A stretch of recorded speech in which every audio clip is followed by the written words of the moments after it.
Now you're cooking for 3 of them. Jimi Famurewa, Dent, and Rayner. 1 hour and 15 minutes to deliver us a plate of food that is worthy of finals week. Let's cook.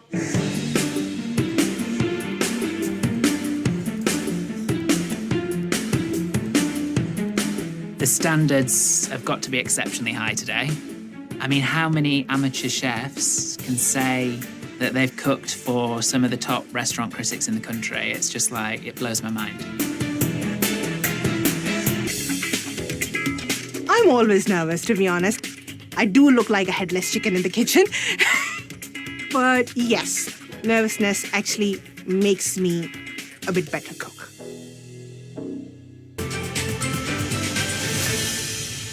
What's the dish today, Mike? So the dish today is risotto alla milanese, which I'm using bone marrow in as well. I've then got a rib of beef with some purple sprouting broccoli, some buttered girolles, some nice caramelised shallots, and a parmesan crisp. And then a rosemary jus over the top. Tell me why this dish, Mike. My nonna's got family in Milan, and risotto alla milanese was always sort of like a restaurant treat because it is special in Italy, and hopefully I can demonstrate that today. Your grandparents would never have had a piece of beef across their risotto milanese. No, that's true. I just wanted to elevate it a little bit with something I really love. Risotto milanese is an extraordinary dish of rice, bone marrow, stock, and saffron. Dish is always the way forward. I think hopefully it's the one that will get me through to the final. It's everything I love to eat as well. I think being in the restaurant the other day really opened my eyes. There's no escaping that level of perfection. I've got 1 coriander and parsley vinaigrette on the bone marrow and a celeriac croquette. Isn't that totally decadent? You know, it's just like totally lush. You'll need to do some exercise after having this dish today, that's for sure. Hoping today I will be calm and under control and in time. There's no other option. But I'm equally as nervous for her. What's the inspiration? So before I started my proper job out of university, I went to live in Paris for 6 months and I worked with Pierre Almir, who's a famous pâtissier. I sold macaroons for him, but he's very famous for his unusual flavour combinations. So the combination of chocolate and passion fruit here is what he would call mogador. I loved it, and so I'm recreating it in the soufflé today. It's extraordinarily pared back and simple. It's all about the timing. I've made it once. It turned out great.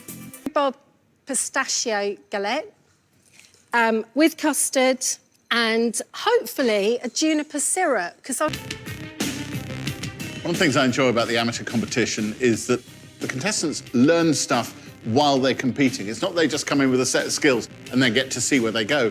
They develop through the competition. So I'm really intrigued to see where they've all got to. The common mistake is to make things far, far too complicated and then to lose your nerve at the last moment because you're cooking for critics and not deliver any of it. It is nice to be out here. It's kind of like an embarrassingly huge treat, to be honest. It's been a tough year, and so it's really nice to get to see them. I have made you a pan-fried sea bass, crushed minted lemony peas, salad made up of capers, cucumbers, onions, mooli, and fennel, tamarind sauce, and with some masala straw chips. Enjoy. Thank you. It's down to the judges now to decide, was the fish cooked properly, exactly to what they expect of me at this stage? The fish is perfectly cooked. These minted peas have a bit of heat in them and acidity. This is a really lovely bit of cooking. I love this fennel and cucumber because there's just a crisp lightness about that. It's one of the greatest things that I've eaten this year.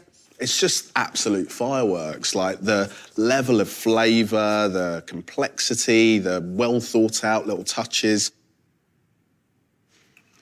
I think she's done these flavour profiles and they're big flavours really, really well. I feel like I've got a nice piece of fish with mushy peas and a bit of spicy sauce while you get the chip chop. This is my pan-fried halibut. with a whipped curry and lime hollandaise, a tomato, chili and coconut granola, chaat masala triple cooked chips, and compressed cucumber with mint. Thank you very much. Enjoy. Cheers, Tom.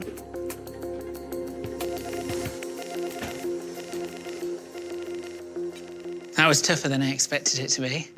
I feel like things could have gone better, so yeah. I think the fish is delicious. He's taken, essentially, curried fish and chips and made it really, really, really delicious. The granola, it is quite pleasant. The hollandaise feels a little bit moussey and kind of almost blancmange to me. The flavour's pretty good. And then the triple cooked chips. They're kind of like slightly fried wedges. It feels like Tom had a bunch of individual ideas, but he didn't quite have an idea for a whole dish. Fish is nicely cooked. I love that granola. Really love that curry hollandaise on the side. The chips are a disaster. They're just falling apart, which is a real shame because the chaat masala on the outside is inspired. Dish is saffron bone marrow Milanese risotto, served with seared rib of beef, caramelised shallots, rosemary and parmesan crisp, purple sprouting broccoli, black truffle, girolles, and a Madeira jus. Pieces like that. So yeah, I was really happy with the dish. The risotto is pretty much spot on. He's got the right balance of saffron. I love the parmesan tuile, the mushrooms, the truffles, and the beef is beautifully cooked. My favourite part is the Madeira jus. Rich and dense and gorgeously seasoned. The whole dish is a bit much, but it's purposefully a bit much. I like the cookery of the risotto. I like the making of the jus. It's shiny, it's got depth, it's strong with rosemary. I love the cooking of the beef. I admire his courage, I admire his work. That's good, but there's too much going on the plate. So this is roasted bone marrow with a parsley and coriander vinaigrette, spring onions, celeriac croquettes, and a side of fillet steak with béarnaise sauce and pickled mustard seeds. Okay. Thank you. Thank you. Thanks very much. I have to be honest, I was completely nerve-struck in there, you know? But it's lots of imaginative ideas. The bone marrow, it's sweet and it's yielding. She's made a really, really good job of that. I like roasted bone marrow, but it needs to come with something to spread it on, and a few croutons is not that. However, the steak, it's cooked very well. The béarnaise is well made. I like the way that Laura is giving real punch to her sauces. She's trying to give things a boldness and a kind of impactfulness. It looks modern. I think it tastes great. It's beautiful. It's absolutely lovely. Today I've cooked for you a rhubarb and pistachio frangipane galette, some custard and some juniper syrup. Okay. Enjoy. Thank you very Very much. much. It's a simple dish, but technically there's some tricky things to get. I think that pastry was beautifully made. She's made that from scratch. That's a really good job. Rhubarb, great. But there's only a dribble of custard and there's only a smear of frangipane. She's taken a big, bold, brassy pudding and she's taken it down to a little polite level. But having said all that, the flavour combination all came together beautifully. The custard's really nice. Again, I would love more of it. I've had a couple of mouthfuls, I've got no custard left. And then it becomes dry, and that's a problem. It tastes good, but we need more custard. There are challenges with the soufflé. I mean, it can rise and then be completely raw in the middle, or it can rise and be incredibly solid, and that's why it's risen. You want it to be cloud-like. Dark chocolate in the soufflé and pairing that with passion fruit sorbet. I'm just hoping that the sweetness is at the right level. They're rising. They are rising, yeah. At what stage will you take them out? I'm going to take them out in 40 seconds. Hello.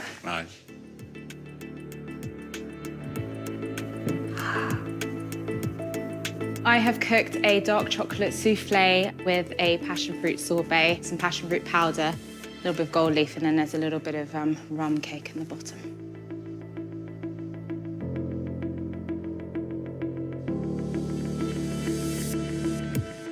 Oh, wow. It's rich, incredibly chocolatey, incredibly Moorish. The passion fruit sorbet is inspired. It takes your breath away every time you go for it. It's a grown-up chocolate pudding with boozy sponge at the bottom, a passion fruit sorbet that makes you bare your teeth and go, aha! It's lovely. Alexina's done pretty well. Way! We're cooked, we're cooked, we're cooked, we're cooked. The chocolate souffle is really, really light. The passion fruit sorbet is lovely and sharp, and it's delicious.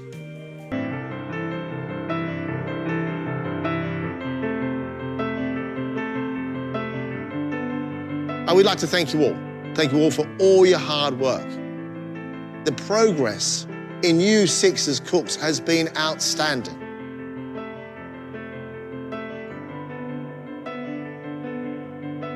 The contestant leaving us is... Relief is washing over me right now. Can't believe I'm in finals week, but I'm ready to give it my everything for the rest of the competition. At the start, a bit in your hand off to be a MasterChef finalist, but it's just so close now. The end is close, but don't want it to end.